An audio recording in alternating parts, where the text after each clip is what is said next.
Ya reka rero tubasuje abakomeje gukurikirana Neon TV aho muri hose ku isi kandi tunabiseguraho cyane ko twe tumaze iminsi tutabaha video ariko ndavuga ko ubu ngubu turatangiye noneho twinjira no mu mwaka mushya aho tuzakora video nyinshi. Kuri uyu munsi rero ndagira ngo mbatembereze muri stade ya mbere nini mu Bwongereza, ikaba ifite n'akarusho kuko bavuga yuko stade zose zibaho ku isi niyo ya mbere ifite ubwiherero bwinshi, toilet, niyo tuza kujyaho rero muraza kuba mwireba. Ikindi nabamenyesha yuko nabwisha ko ari stade ya mbere mu Bwongereza nini, ikaba ni stade ya kabiri ku isi, ya kabiri mu Burayi, ya kabiri mu Burayi kuko ya mbere ubu ngubu ni ikipe ya FC Barcelona mu gihugu cya Espagne. Tukaba rero dutangira urugendo rwacu aha ngaha aho tuza gusura stade tukabibereka uko biza kuba byifashe. Ikaba rero ari Neon TV, mukomeze mukore subscribe, abandi mukomeze mukore share. Ubu turagarutse noneho kandi tugarutse noneho tugiye gukora ibintu byinshi kandi bihagije. Ya rero uko mubibona urugendo rwacu twabiberetse, tugiye guhera aha ngaha turaza kumanuka aho tuza kuviramo n'aha ngaha. Ngira ngo abantu babonye izina baraza guhita bamenya aho ariho. Ya, let's go.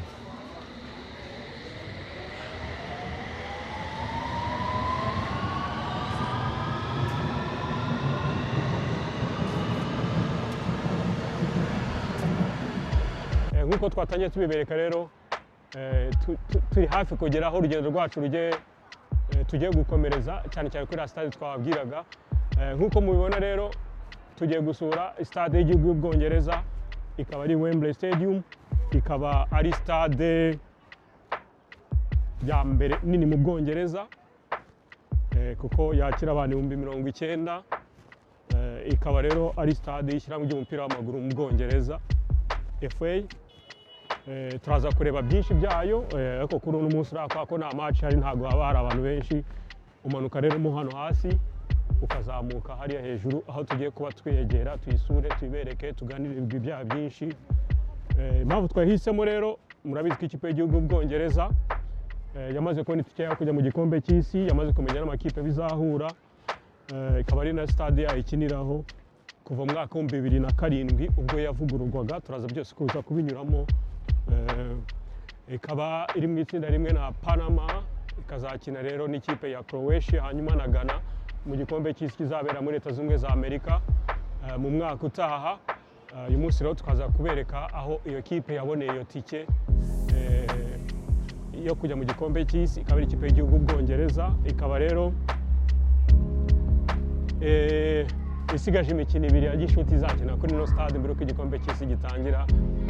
Bazakina n'ikipe ya Paraguay ndetse n'ikipe y'Ubuyapani azari mu kwezi kwa gatatu. Mbibutsa ko igikombe cy'isi cyo kizatangira mu kwezi kwa gatandatu hanyuma no kwa karindwi kizabera muri Leta Zunze za Amerika, muri Canada ndetse na Mexique. Yabaye hano kuva mu 1923 kugeza mu 2003 ubwo yazaga barayisenye nyine bavuguramo bashyiraho inshyashya. Iyi ni inshyashya yubatswe hagati kuva mu mwaka wa 2003 kugeza mu 2007 aribwo yatahwaga. Byose rero turaza kubibereka, turaza kubereka n'ukuntu haba hamezemo hari imbere. Ikindi namenyesha yuko namenyesha ko iyi ni imwe muri stade nkuko natangiye bivuga zifite amateka cyangwa se zifite ibintu bitandukanye n'ahandi hantu hose ku zindi stade, kuko kuba yakira abantu 90,000 akaba ari ya mbere mu Bwongereza, akaba ari n'iya kabiri ku mugabane w'Uburayi kuko ubu ngubu stade ya mbere nini ya FC Barcelona New Camp yo baherutse nabo kuvugurura bakagira nini cyane bagashyiramo n'ibindi bintu bitandukanye. Niho rero iyi ngiyi ngo icyo irusha izindi zose zo ku isi, zaba ari izo muri Amerika, zaba ari izikinirwaho imikino itandukanye. Iyi ngiyi ya mbere ifite ubwiherero bwinshi cyangwa toilet kuko ifite toilet 2,618. Urumva rero kuba yakira n'abantu benshi ndetse bagakora buryo nyine byose rero turaza kugenda tumureba ukuntu biza kuba bimeze. Iyi ngiyi rero ni Box Park. Box Park rero nk'uko mubibona ni ahantu abafana bahurira mbere yuko match itangira. Iyi navuga yuko ko ari yo sports pub ya mbere ninjiyemo ku isi. imeze neza kuko maze kujya muri sport pub zitandukanye mu bihugu bitandukanye, ariko iyi navuga ko harimo sports pub nziza ukurikije ibintu birimo. Harimo amaresitora, harimo utubari, haba harimo amascreen, haba harimo ibintu byinshi cyane kandi ahantu hanini. Niho abafana rero ba England bahurira mbere yuko match itangira, bagafata ibyo kurya no kunywa mbere yuko bazamuka haruguru kureba match. Ikindi nabamenyesha yuko ni uko iyo habaye match, iyi sports pub ntabwo ushaka kwinjiramo udafite itike, uterekanye itike yuko uza kureba match, ntabwo ashaka gutuma winjiramo. Ni yagenewe nyine abafana bari buze kureba match muri stade bishyuye, ariko bashaka kubanziriza aha ngaha bagafata ibyo kurya no kunywa mbere yuko bajya muri match. Ikindi nabamenyesha ko iyi Wembley Stadium nuko itaberamo football gusa cyangwa itaberamo umupira w'amaguru gusa, kuko iberamo rugby, ikaberamo American football, abacuranzi baza gucurangiramo, ariko iyo yacurangiyemo abacuranzi bwo ari igihe bijya binarenza wa mubare w'abantu bajyamo, kuko urumva babageraho bakabashyira no hasi. Ikindi nabamenyesha yuko nuko iyi stade kuva hatangira gukinirwa mu mwaka wa 2007 yagiye ivugwaho byinshi bitandukanye, cyane turaza kubiyereka nitumara kugeramo imbere, kuko yagiye inengwa cyane bijyanye n'ubwatsi bwayo bwagiye buhindurwa inshuro nyinshi, ariko ubu ngubu ikaba ari imwe muri stade nziza. Uretse no kuba ari aho ikipe y'igihugu, nuko nk'ikipe zirimo zivugurura amastade yazo cyangwa se zikeneye kuba zubaka amastade yazo cyangwa se za hano London zijya zikodesha iyi stade. Nabibutsa ko nk'ikipe ya Tottenham Hotspurs yigize kuhagira amasezo angahe hakinira ubwo yarimo kubaka stade yabo cyangwa se kuvugura stade yabo barimo bakinira ubu ngubu. Hakaba ari hagati mu mwaka wa 2016 kugeza ku 2019 bakaba barakinaga imikino yabo ya Premier League mo hangaha. Bivuze ko bari barekodeshe muri icyo gihe. Kaba rero nk'uko mubibona ni stade y'ishyirahamwe ry'umupira w'amaguru. Mu byumve ni ishyirahamwe ry'umupira w'amaguru mu Bwongereza, FA. Niyo nyirayo, niyo owner w'iyi stade. Ikindi kintu twavuga kuri stade, mbere ko tuza kwinjiramo imbere tukaza kubereka ibintu byinshi byayo. Mwabonye amazu atuye aha ngaha ikikije, kuko ubwo yagombaga kuvugurwa bagerageje gushyiraho amazu menshi atandukanye aha ngaha meza atuyemo abantu. Ikindi abantu batuye hano hafi abatuye muri aya mazu yegereye aha ngaha kuri stade boroherezwa no kubona amatike bwa mbere ari no kuri makeya kugira babashe kureba. Rero ibintu bijyanye n'ibikorwa bya siporo aho byegereye, abaturanyi babyo bagomba kubanza nabo bakitabwaho mbere yuko baza kwitabwaho n'abandi. Urumva rero ni ikintu cyiza cyane kuba utuyemo aha ngaha, urumva bikongerera n'amahirwe yo kuba wabona itike za match ku buryo bworoheje, cyangwa se wanakoroherezwa ukanagabanyirizwa kuko uri umuturanyi wabo. Mu kanya rero turaza kugerageza kwinjiramo, dukore turebe ibintu byinshi birimo imbere, hanyuma dukomeza no kugenda tubabwira byinshi mu bigwi by'iyi stade, kuko ifite ibintu byinshi cyane. Imaze kuberaho imikino myinshi cyane, imaze kuberaho n'umukino wa box, umukino w'iteramakofe nawo ujya ukinirwamo aha ngaha. Navuga yuko kuba ari nini yakira abantu 90,000, ikintu gitangaje kinashekeje nuko ikipe y'igihugu Bwongereza ntabwo abantu 90,000 baruzura muri ino match, ahubwo umukino wabashe gukurura abantu bakuzuramo ni umukino wa charity wabaye muri uno mwaka ari mu kwezi kwa gatatu, aho ikipe bita Sidemen yari irimo ikina n'aba YouTube All Stars bo ku isi.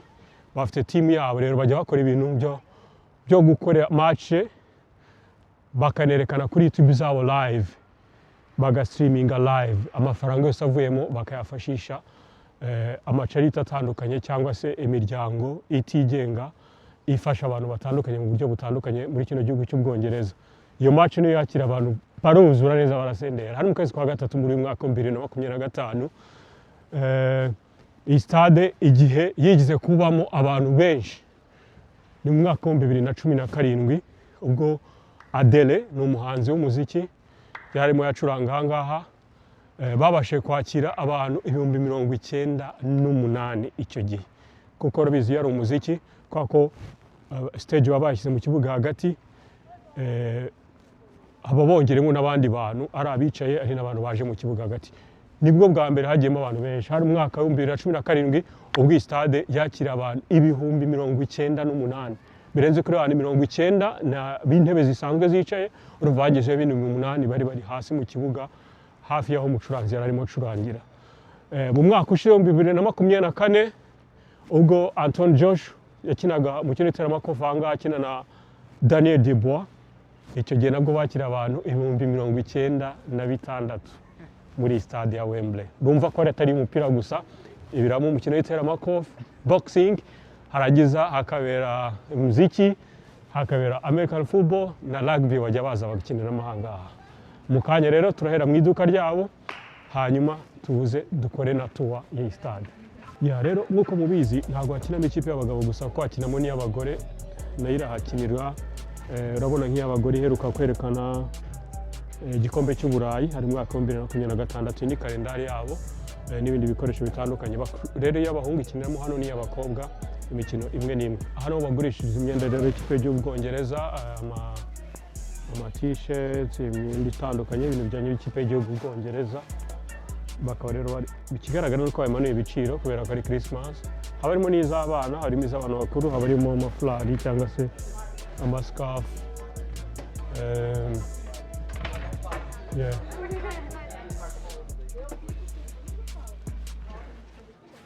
Iyi Wembley Stadium harimo n'amateka y'abakinnyi b'Abongereza bakoze ibikorwa byinshi bigiye bitandukanye iyi stati ya Bobby Moore mubona aha ngaha uyu nguyu akaba ari captain w'ikipe y'igihugu Bwongereza ifite igikombe kimwe rukumbi cy'isi begukanye mu mwaka wa 1966 niwe wari captain Bobby Moore icyo gihe iyi stati hamwe n'indi tuza kureba ya Bobby Charlton zashyizwe aha ngaha habura iminsi 8 stade yararanje gutunganywa habura iminsi 8 ngo bayifungure ku mugaragaro nibwo bashyizeho izi stati hari mwaka wa 2007 uyu ni Bobby Moore rero muraza kumubona ni igishushanyo cye cyangaha akaba ari bagenzi be bari kumwe icyo gihe mbibutsa ko igikombe kimwe rukumbi cy'Ubwongereza cy'isi igikombe cy'isi Ubwongereza bafite kimwe cyonyine bwegukanye mu mwaka wa 1966 uyu Bobby Moore wari captain icyo gihe akari umwe mu bakinnyi beza bari icyo gihe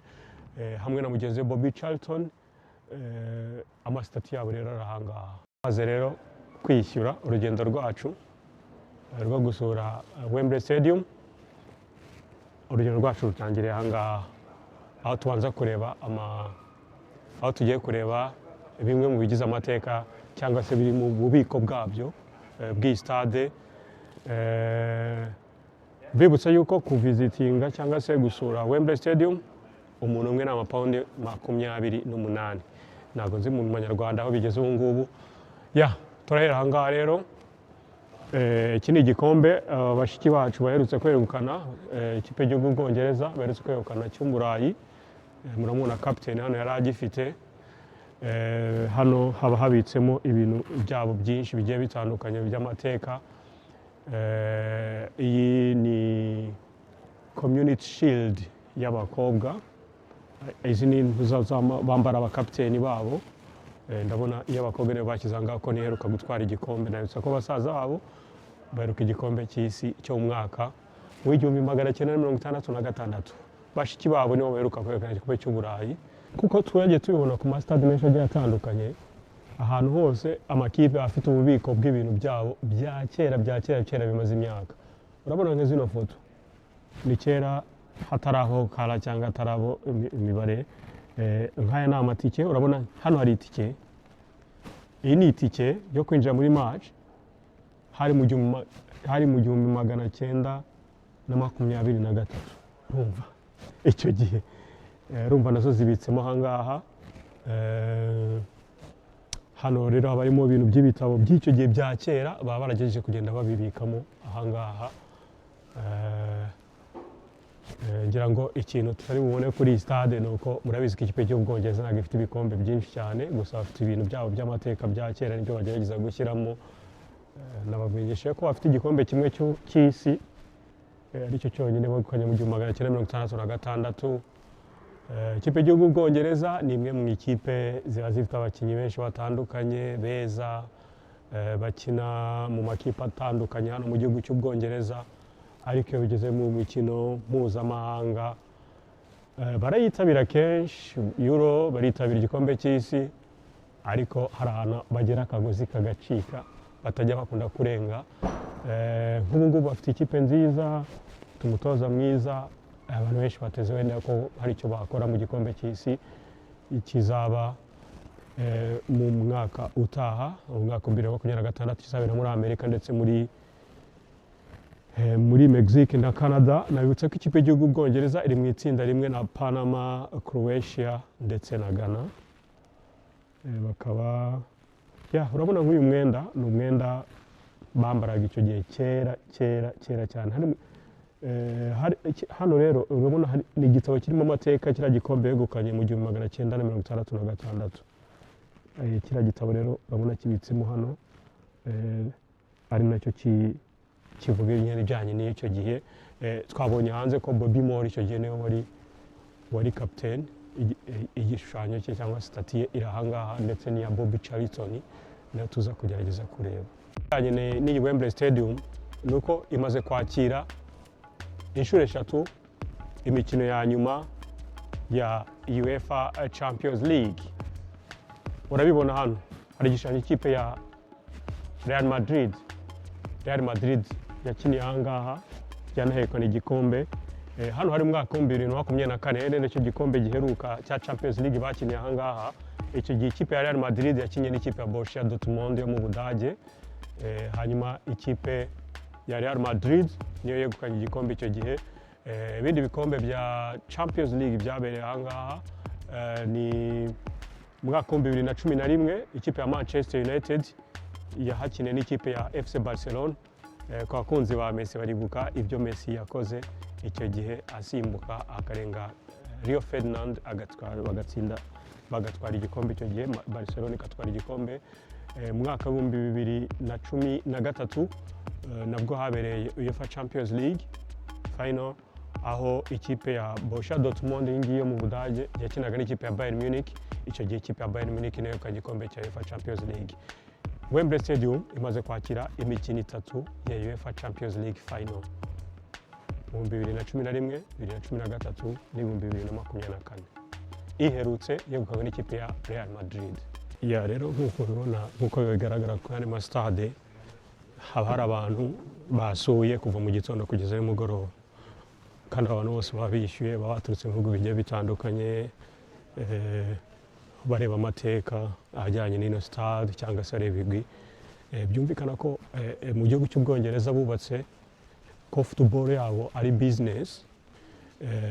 Amakipe haba ndetse n'ingi turi kubona ikipe y'igihugu Bwongereza FA Cup yishyira by'umupira w'amaguru mu Bwongereza Wembley, abantu bose barazisura bakishyura bikinjiza amafaranga kandi bihoraho buri munsi ku munsi. Rero ubona ko bo Abongereza bubatse umupira wabo ugaba ubucuruzi, byarenze kuba n'umukino byabaye ubucuruzi, aho bagerageza gutuma abantu basura ibintu byabo bakinjiza amafaranga. Wembley Stadium nk'uko nababwiye, iyi ngiyi ni new, yarangiye mu 2007, ariko ubundi za kera yari kuva mu 1923 kugeza mu 2003 ubwo yasenywaga akaza guhindurwamo inshyashya. Hano rero hanabereye imikino Olympique. Wembley Stadium batubwiye ko yakiriye imikino ibiri ya Olympique mu 1948. Hari nyuma ya gato y'intambara ya kabiri y'isi yose. Urabona nk'inkweto bambaraga icyo gihe ukuntu zimeze, reba n'ibikoresho bya bihari. Ni ibinyamakuru byasohotse icyo gihe. Hanyuma hano mu 2012 nabwo bakira imikino Olympique yabereye ahangaha. Ukuriye nk'ino foto urabona ko ari kuri finale, aho Neymar yarimo akina na Mexique, kaba igikombe cyarekwaga na Mexique. Rero ni bimwe mu bintu by'urwibutso. Iyi ni sa Bobby Charlton nahoze mvuga, hamwe na Bobby Moore, abantu bamwe bafite amateka.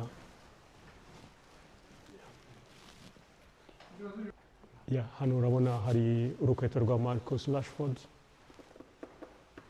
bashyize mu mahanga icyo gihe nibwo yakinishaga rero yakiniye hano Wembley. Haba hariho ibintu by'urwibutso byinshi bigiye bitandukanye mu mafoto. Wembley rero murabizi ko yakira imikino ya FA Cup Final ndetse na Carabao Cup ibera aha ngaha. Hano rero hakinira nk'ikipe y'igihugu y'Ubwongereza, agakina ikipe y'igihugu y'Ubwongereza y'abagore n'iy'abagabo. Hano hanini cyane kwakira abantu 90 gusa ntabwo ari iby'abantu bicaye gusa kuko na stade ubwayo ni nini nkurikije urugendo twakoze. Aha ni itangazamakuru biganirira aho habera press conference. Abatoza baba bari hano imbere urabona ko ari ahantu hanini kababaza nyine. Iyi ni intebe y'umutoza w'ikipe y'igihugu y'Ubwongereza, ni intebe y'abatoza b'amakipe agiye atandukanye. Mikel Arteta yicaye, Arsene Wenger yicaye hano, Alex Ferguson yicaye hano, Jose Mourinho, Pep Guardiola na Klopp bicaye kuri ino ntebe. Amakipe menshi aba yarakiniye aha ngaha basigamo imyenda yabo. Iyi ni Liverpool, iyi ni Crystal Palace, murabizi ko iherutse kuhatwarira igikombe. N'umupira bakinaga FA Cup Final, iyi ni Community Shield igitabo. Iyi ni Newcastle Carabao Cup baheruka gutwara, uri kubibona aha ngaha batsinda ikipe ya Liverpool ari muri uno mwaka. Hanyuma iyi ni Manchester City, urabona abakinnyi baba barakoze signing bagashyira aha ngaha. Iyi ni Crystal Palace nayo, iyi ni ikipe ya Chelsea. Amakipe baragize mahanga hagakinira amahanga mu bikombe bya FA. Iyi ni Cristiano Ronaldo yanyuze aha ngaha arimo akina mu ikipe ya Real Madrid, yarahakiniye aha ngaha. Lionel Messi yarakiniye Barcelona kuri UEFA Champions League Final. Aba bakiniye aha ngaha bakiniye UEFA Champions League Final bakiniye aha ngaha. Aba rero ni abakinnyi ba kera ba Arsenal. Hanyuma urabona hano Rooney urabizi ko yakiniye ikipe y'Ubwongereza, ni umwe mu bakinnyi beza babayeho, bari bafite n'ibitego byinshi ariko bagaheguka kamaze gukurwaho na Harry Kane. Izi ni gate za England za kera. Hanyuma hano hari inkweto cyane twavuga ko bajya bakina hano American football, ibikoresho byabo biri aha ngaha. Hanyuma iyi ni ya box nakubwiye, ya boxing cyangwa umukino witwa boxing, umukino witwa amakofi abera mu 2024 umuwenjije abantu 96 Anthony Joshua yakinaga na Daniel Dubois bakiniyemo aha ngaha. Iyi ni y'Ubutaliyani ariko ya kera ko bagiye gukinira aha ngaha inshuro nyinshi. Hanyuma iyi ni Manchester United ya kera na Barcelona bya match n'ababwiye UEFA Champions League, ni imyenda icyo gihe bambaye icyo gihe. Iyi ni Bayern Munich ikina na Borussia Dortmund, bakiniye nabo aha ngaha umukino wa UEFA Champions League Final. Icyo gihe ikipe ya Bayern Munich yegukanye igikombe kinze Borussia Dortmund. Iyi ni Borussia Dortmund ikina aha ngaha na Real Madrid muri 2024 cyangwa umwaka ushize, hari muri mukino wa UEFA Champions League. Icyo gihe nabwo ikipe ya Borussia Dortmund yarawutakaje, igikombe gitwarwa n'ikipe ya Real Madrid. Aba rero ni abalegend b'ikipe ya England barimo Gerrard na Alan Shearer. Rero bakaba n'ab'imyenda babigize gukinisha icyo gihe bakiniraga Ubwongereza nayo irimo aha ngaha. Babishyiramo nyine ibintu by'amateka bakerekana ibijyanye n'ibyo ngibyo. Aha rero niho ikipe y'Ubwongereza yicara mbere yo kujya gukina, aho urimo ubona imyenda igiye itandukanye abakinnyi bagiye bakina, baba abakobwa baba abahungu.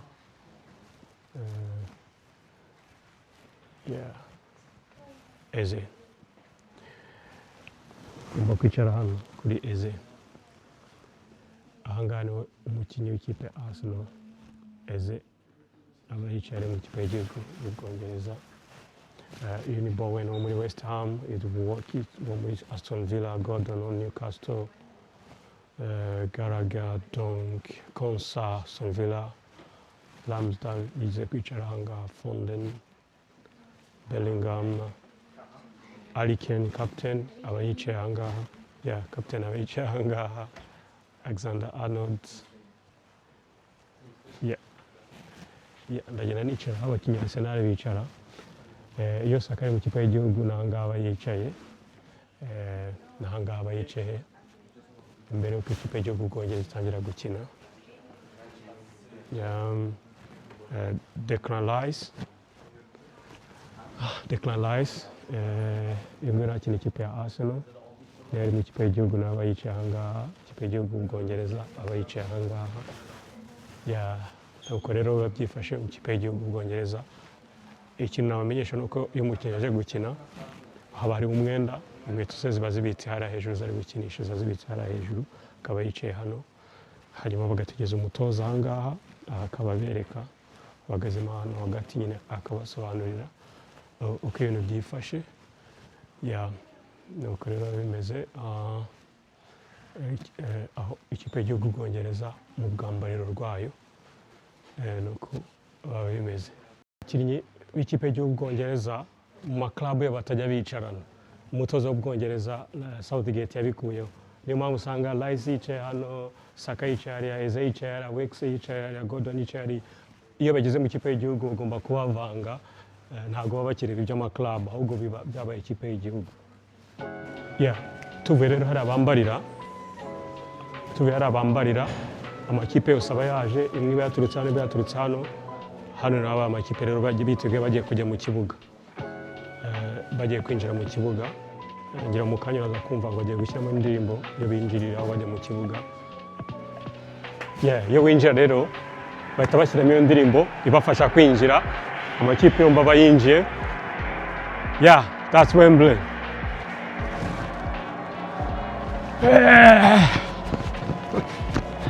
Abakinnyi bakaba batangiye kwishyushya nyine, bagaragara hano biteguye kujya mu kibuga.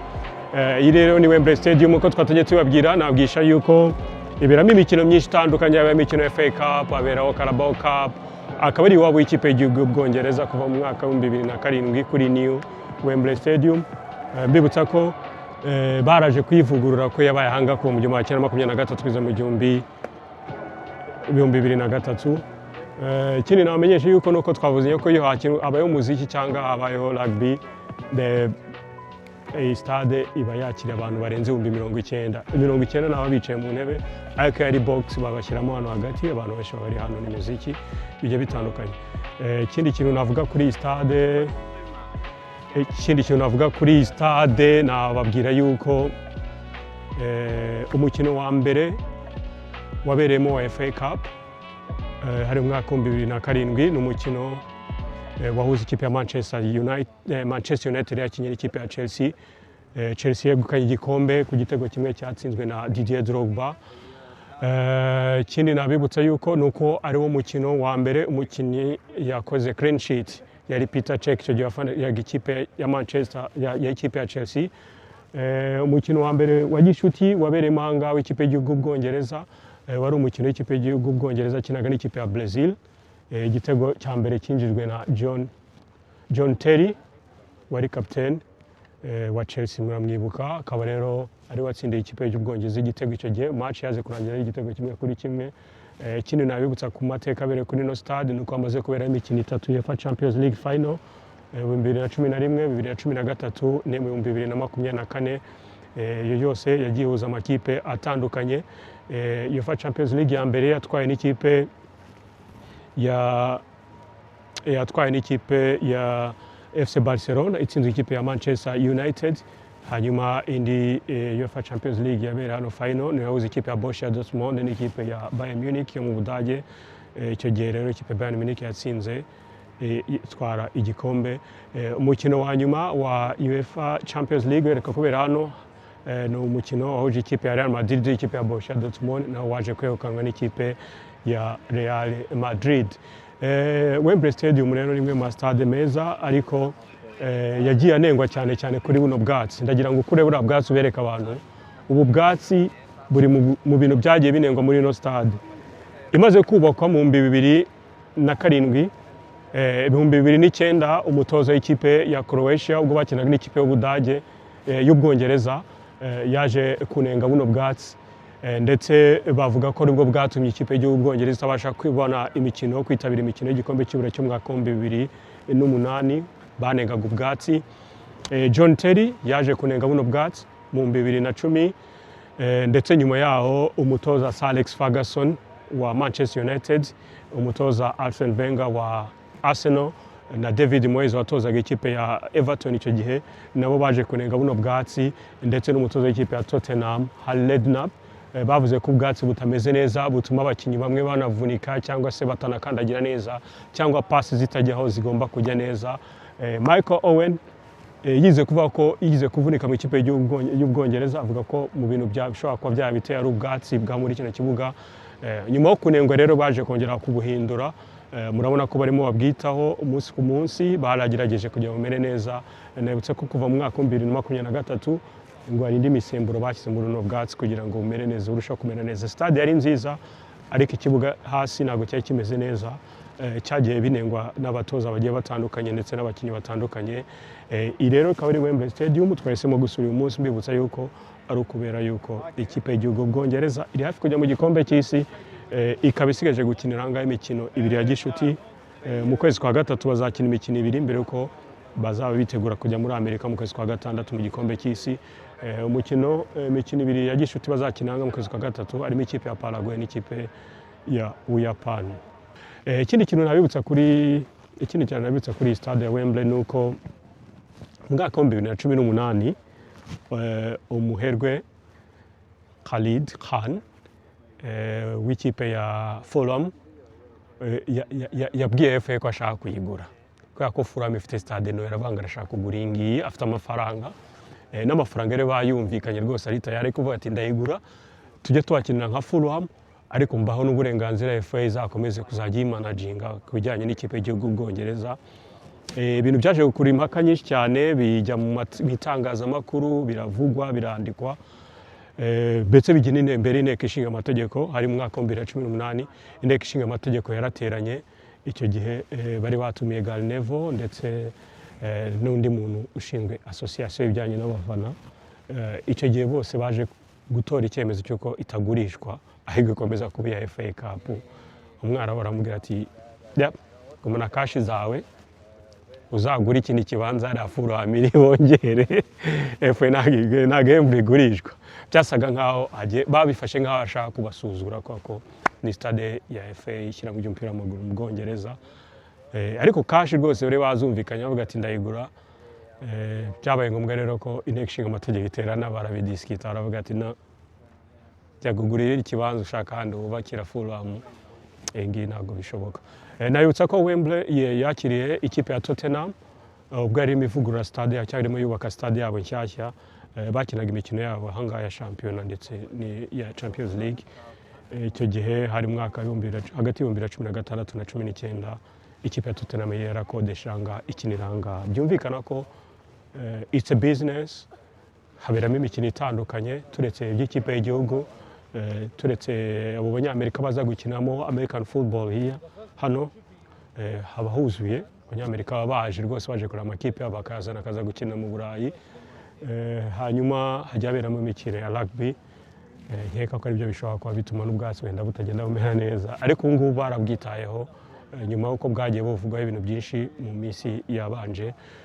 Ikaba rero ari Wembley Stadium, mwakaba muri kumwe na Neon TV, aho izagenda akomeza kugenda ibereka ibintu byinshi bigiye bitandukanye, cyane cyane ibijyanye n'umupira w'amaguru, ibijyanye ndetse n'ibindi bintu bitandukanye ku isi. Thank you.